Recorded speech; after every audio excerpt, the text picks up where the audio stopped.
I think this is going to be the 95th. Yes. This is the 95th. Okay, Yes, so this and is the I'm this wearing is the a 95th. different hat today. Okay. I am wearing my president's hat for Okay. the Jackson branch. Okay. NAACP. I don't know, you got a lot of jobs. So you got a yes, lot of jobs. Okay, yes. good. So I'm switching hats today. I'm here as president of the local branch of the NAACP. You know, we're blessed to be in Jackson, where the state office resides. Yes. And so we're still up there in the Masonic Lodge along with the state office. Mm-hmm. But our local branch, which is you know, celebrating this 95th Right. Freedom Fund Banquet this year on August 5th. Okay. And it's going to be at the Masonic Lodge in that historic building, and Congressman Benny Thompson is going to be our speaker for that event. Okay, so standing in our power, that is going to be the theme. Any idea on, you know, is that going to be kind of the centralized message that Congressman Thompson is going to be talking about? Kind of explain that a little bit. Yeah, we came up with that theme just in thinking about everything that Jackson has been going through. Yes. This past year, how we've had so many grabs for our power, Right. as Jacksonians. Right. And so we want to remind Jacksonians that we still have power here.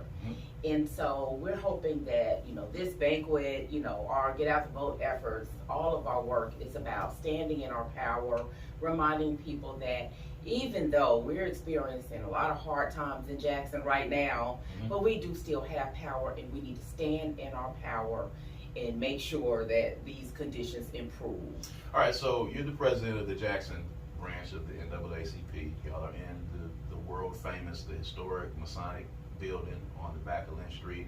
And if I'm being honest, you know, there's always conversations, particularly in Mississippi with all the things that are going about, there's always conversations about the effectiveness and the usefulness of the NAACP in this day and age. You know, how involved they are, if they're indeed still relevant, if they are indeed someone that we still need to reach out to with a lot of these things that we're dealing with. So as the Jackson president, you know, when you hear some of those critiques and criticisms sometimes, just talk about, you know, some ways that the NAACP is trying to evolve and trying to meet some of these new challenges that exist. Okay. I thought this was all things good, Jackson. Yeah, that's Okay. good. No. Yeah. No, we do hear a lot of those concerns and questions because as we're called a legacy organization that has been around for a long time, founded in 1909. Yes. And so, you know, that brings a lot of baggage, and I think good and bad. Yeah. The good part about it is that we do have a long-standing history in Right. this community. Right. Sometimes it is at fault because we have a lot of older members, and sometimes young people see that as a way to block their way coming in. But I always use myself as an example when I talk to younger folks coming in, because for a number of years I was one of those younger people, you know, as a student, you know, at Tougaloo College, you know, trying to come in, sitting at the meetings, you know, not being heard, but just kind of listening and learning. And so I tell younger people that sometimes it is about being patient and about learning about this work and learning about these organizations.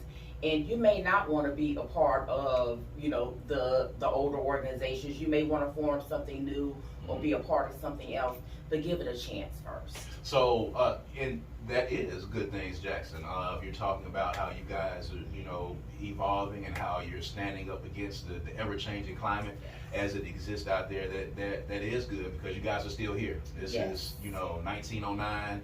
Y'all are still here. Y'all are still effective. Y'all are still a part of the conversation. So in talking about your own personal journey, you know, talk about those times, because there's a lot of people, young people that are listening. There's a lot of young people now who are engaged socially and are active in that sense, and they want to figure out how they can affect change, and they feel like they're hitting roadblocks here and there. So for you coming up in this organization and being a part of it to where you are now, how did you deal with, and how did you maneuver with feeling like that you were not being heard and wanting to be part, wanting to be effective, wanting to get into leadership at some point? How did you maneuver your way through all of that over the years? I always, number one, figured out what issues that I was going to be passionate about, and I tried to figure out what my role was going to be with those issues and what role I could play. Sometimes we're not always called to be the leader in some of these fights. Sometimes, our role is to get everybody together. Sometimes our role is to pass out the program. Sometimes our role is to serve dinner. So we need to just figure out what our role is and be a blessing and spend more time serving than trying to figure out, what our position is going to be. Right. And so that is my advice to young folks, and that's really how I survived coming up. Absolutely. So we're going to take a quick break. When we come back, I want to talk a little bit about, some of the things that the NAACP has on their radar right now. We want to talk about this banquet, but, you guys are in the midst of a lot of stuff going on. And it's going on over at Van Winkle now. It's an all pre-K school. And if you were joining us just before the break, we have Miss Nsombi Lambright, who is in here with us. Today, she is wearing the hat as president of the NAACP, the Jackson chapter of the NAACP, talking about the 95th awards banquet that is coming up. But I want to talk, of course, about the fights that the NAACP is in right now. We're talking about House Bill 1020. There is currently a lawsuit that has been filed. It is in litigation, and it's an ongoing thing. Talk about that a little bit for folks who are not familiar with what's going on with House Bill 1020 right now. Okay. As soon as the House Bill 1020 was signed by the governor, Governor Reeves, the NAACP National Office filed a federal lawsuit to challenge several parts of it, including the appointment of the lawyers. Right. The judges for that new judicial panel. It also challenged the expansion piece of the bill as well. And so one of the parts that we've been dealing with in Judge Wingate's court for the past few weeks has been that part about the appointment of judges in that part. He has not ruled on that part yet, but he did rule that Chief Justice Randolph is exempt from being named in our lawsuit.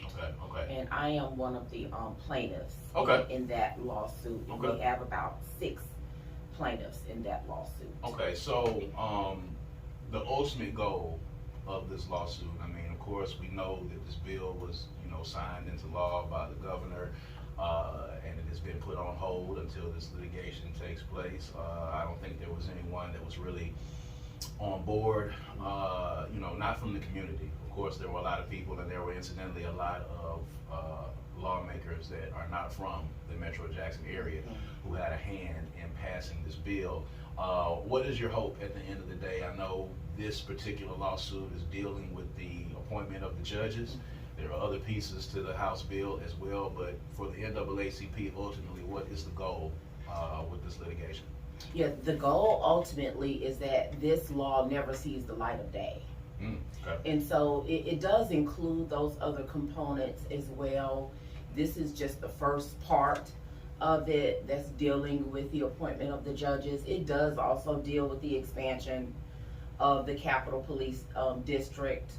And it also deals with the piece about having to apply to the Department of Public Safety now versus other departments to have a rally or some sort of event at a park. Whereas at Smith Park before, with it being a city park, you would just go to the city trafficking office. Correct. And so now there's a lot of confusion because with it being adjacent to a state building, according to House Bill 1020, you would need to get permission from the Department of Public Safety now. Right. So that part is also in our lawsuit. Right, and it just seems that there's a concerted effort to try to squash protests. Yes.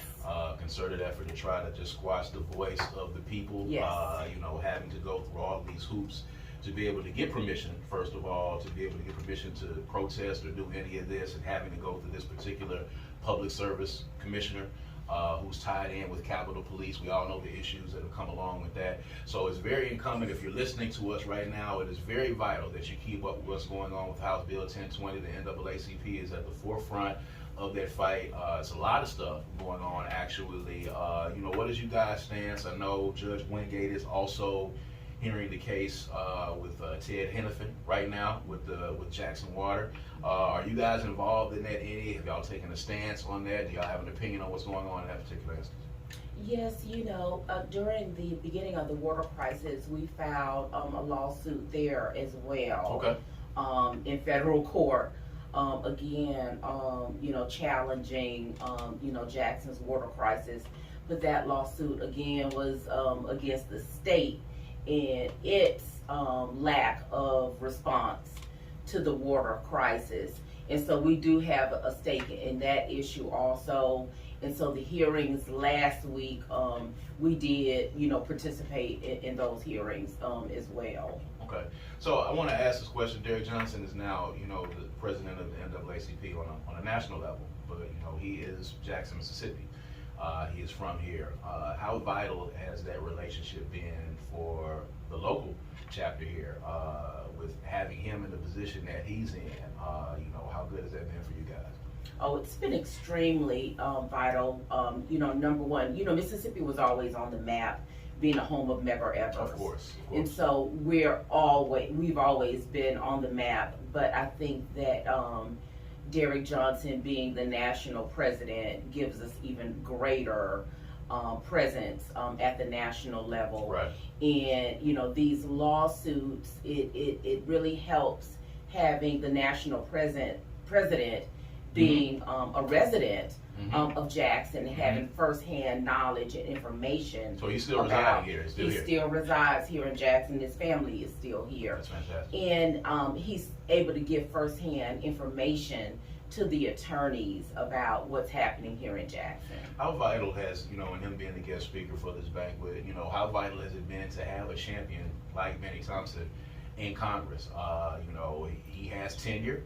He's been there for a minute, so he wields a bit of power as politics go. So, of course, him being Mississippi homegrown, how has that been for the NAACP, being able to have access to people like Congressman Thompson? Oh, that's also major. And I mean, the way that he championed the issue with the January 6th hearings was just phenomenal. And, without him having that level of seniority, we would not have had that level of accountability of the past presidential administration. Right. So, having Congressman Thompson there to champion our issues is just phenomenal right now. And we need to make sure that we leverage it by doing our part, by voting and being active in the political process. Yeah. So real quick, give information on the banquet once again. And for anybody who's been listening and inspired and want to become a part of the continuing fight and be a part of the Jackson NAACP, give them that information as well. Absolutely. So our upcoming banquet is Saturday, August 5th, 6:00 p.m. at the M.W. Stringer Lodge. Please reach out to us for information, and that's jacksonnaacp@gmail.com. That's JXNNAACP@gmail.com, or you can call our office at 601-960-9594, extension 300. Here it is, Nsombi Lambright joining us today in the capacity of being the president of the Jackson